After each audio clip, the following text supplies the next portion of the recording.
Hello, everyone, and welcome back. I'm Noubia Gribi-Hussain, agriculture economist and founder of We Empower, a Washington-based NGO. With me today is my colleague and good friend, Dr. Mushtaq Memon, our Vice President for Livestock. We have worked, Dr. Mushtaq and myself, together on projects around the world, and today we are diving into one of his stories from Georgia, where innovation and determination are reshaping livestock farming. Last time I shared my experience in Mali on the mango value chain and women entrepreneurship. This time it's Mushtaq's turn to inspire us. Mushtaq, welcome. It's a pleasure to have you as usual. Tell us about this assignment. Thank you, Noubia. This is a story about a brand new woman-owned business that set out to supply veterinary drugs, equipment, and services in a traditional farming community in Republic of Georgia. Starting a business is never easy, but for a woman entrepreneur in agriculture, especially in conservative community, the challenges are even greater. Oh, believe me, I know that. So tell me, Mushtaq, what were the biggest hurdles? Well, the main issue was the trust. Many farmers and veterinarians were unfamiliar with the veterinary products being introduced. The question was, how do you build confidence and open doors? Uh-huh. And how did you address that? Well, as an educator, my answer was education. Instead of waiting for customers to come in, we decided to invite them and offer value first.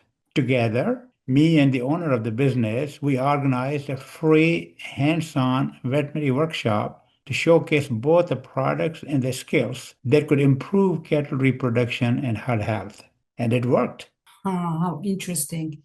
Give us more details, Mushtaq. Well, we held a cattle reproduction workshop with about 30 veterinarians in attendance. They came for the lectures, but what truly made an impact was the practical training. Local slaughterhouses provided cattle reproductive tracts, and veterinarians practiced pregnancy diagnosis. The products, including veterinary drugs and equipment sold at the business, were introduced as a part of the training. How interesting. Practical training. That is, you nailed it. That's always the truth for all kind of trainings we do. What stood out during the hands-on training, Mushtaq, please? The participants were struck by the number of reproductive tracts from cows that had been slaughtered while pregnant, ranging from 50 to 120 days of gestation. This created a strong impression of the importance of pregnancy diagnosis. However, these specimens gave them a valuable opportunity to learn the membrane slip technique, which is a hallmark of diagnosing early pregnancy in cows. These findings sparked lively discussions. Many explained that during their veterinary education, they were taught to diagnose pregnancy only at 3 months. I shared that in the United States, veterinary students are trained to be proficient in diagnosing pregnancy in cows as early as 45 days. To reinforce the training, some veterinarians invited us to their clients' farms. There, I was impressed to see younger veterinarians who really quickly mastered the new technique. And that's really what excites me about these assignments, helping young veterinarians gain confidence and grow into leaders of their profession. This is so interesting, Mushtaq. Reminds me, brings back memories on our trip to Mali. You have had the same issues, everything about early diagnosis, and this to me stays all along with me, and all I've learned at that time. It's amazing. But let me go back to Georgia. That ties closely to Empower's focus on youth and gender in development, don't you think so? Exactly. By extending the workshop in the field, veterinarians were able to apply their skills on real farms. This direct exposure not only built their trust, but also demonstrated the value of the products in everyday practice. Excellent. Great, great. So, what are the main takeaways? While there were three which stand out, Number one is the innovation in outreach matters. A free educational workshop proved more effective than advertising. Number two, the hands-on experience built trust. Veterinarians gained confidence by using the product themselves.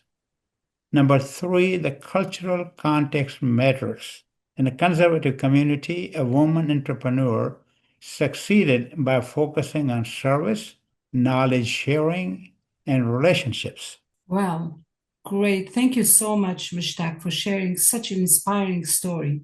It's a powerful reminder that business development goes far beyond products. It's about people, trust, and creating innovative pathways that open doors, particularly in agriculture, and most importantly, for women and men entrepreneurs. Building on that and recognizing that how vital women's entrepreneurship is, I'd like to suggest that in our next session, we spotlight a couple of experiences I have had myself in Chad, southern Chad, and Lebanon. What do you think, Mushtaq? Oh, absolutely. I really like the idea. As you pointed out, it's essential that we integrate women entrepreneurs and youth more broadly into economic growth initiatives. Their inclusion isn't just important, it's transformative for communities and for the future of agriculture. It's really about resilience, livelihoods, and sustainable development that outlives the project itself. Thank you for joining us, audience, and may this story inspire you to see resilience, food security, and sustainable livelihoods as the foundation for true long-term development. Thank you, Dr. Mushtaq. Thank you for all for being with us, and goodbye for now.